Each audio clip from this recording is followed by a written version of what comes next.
pensais aujourd'hui discuter de la filière de la viande rouge. Il y a eu plusieurs perturbations à l'intérieur de la filière liées au changement du comportement du consommateur, donc des achats qui sont passés des services alimentaires vers le secteur du détail, mais il y a aussi des changements importants au niveau de la capacité d'abattage liée à la maladie. Et donc ça a des répercussions à travers toute la filière. On voit présentement les chiffres les plus récents. En fait, il manque les chiffres pour la semaine se terminant le 25 avril, mais on voit les chiffres liés à l'abattage dans le secteur du bovin aux États-Unis ainsi qu'au Canada. Il faut regarder les deux côtés de la frontière. C'est une industrie ou un secteur ou une filière qui est très intégrée à ce niveau-là. On regarde, on voit l'évolution des chiffres hebdomadaires comparé 2020, la première ligne à la deuxième ligne qui est 2019, et on voit que ces chiffres-là, surtout dans les dernières semaines, sont beaucoup inférieurs en 2020 qu'ils l'étaient en 2019, et ce, des deux côtés de la frontière. C'est la même chose dans le secteur porcin. Les chiffres du 25 avril, par exemple, aussi, s'ils étaient à l'écran, montreraient une diminution de l'abattage aux États-Unis de l'ordre de 27%. Donc, une diminution importante de la capacité d'abattage qui a des répercussions, comme je le disais en introduction, au niveau de la ferme et au niveau aussi du détail. Par contre, sur ce quoi je veux attirer l'attention aussi, c'est si on regarde les chiffres cumulatifs. Donc, on prend le début de l'année jusqu'à la semaine ou à la fin de la semaine en date du 28 mars, on voit que les chiffres de 2020 étaient largement supérieurs aux chiffres de 2019. On voit ici, là, on avait une augmentation de l'abattage jusqu'à la fin mars de 4,6% aux États-Unis, 2,2% au Canada. Et on voit en fait que ce chiffre-là, bien, il a commencé à diminuer avec la fermeture des activités d'abattage.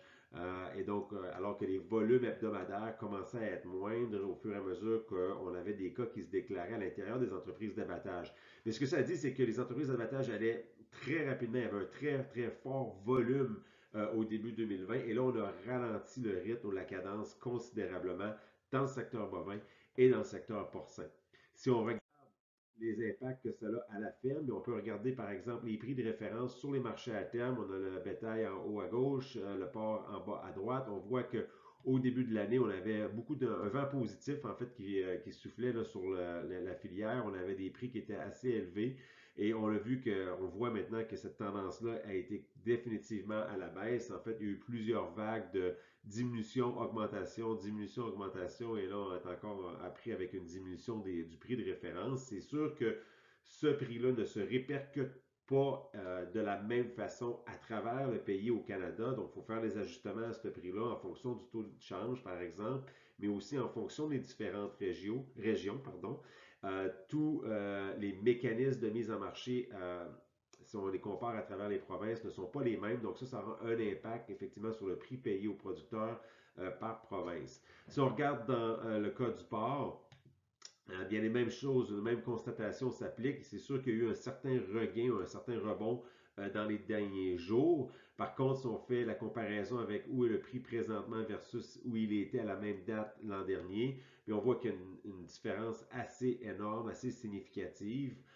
Par rapport au prix de 2019. Ceci étant dit, la situation de 2019 était particulière en raison de la peste porcine africaine et les effets anticipés de celle-ci pour la demande de viande porcine. Ceci étant dit, même si on fait la comparaison avec le prix actuel versus la moyenne sur 5 ans, le prix actuellement est en deçà de la moyenne sur 5 ans pour le marché du porc, pour le marché bovin, et ça résulte effectivement en des pertes pour les producteurs de porc et de bovin. Et le prix c'est à la ferme, c'est évidemment déconnecté, si on veut, des tendances ou du mouvement des prix dans le commerce de détail et aussi le prix ou la valeur de la carcasse, par exemple, au niveau de l'abattage, étant donné qu'il y a une diminution de l'abattage et quand même beaucoup d'animaux qui attendent présentement d'être abattus. Donc, il y a un certain retard de ce côté-là qui devra être comblé là, dans les prochaines semaines.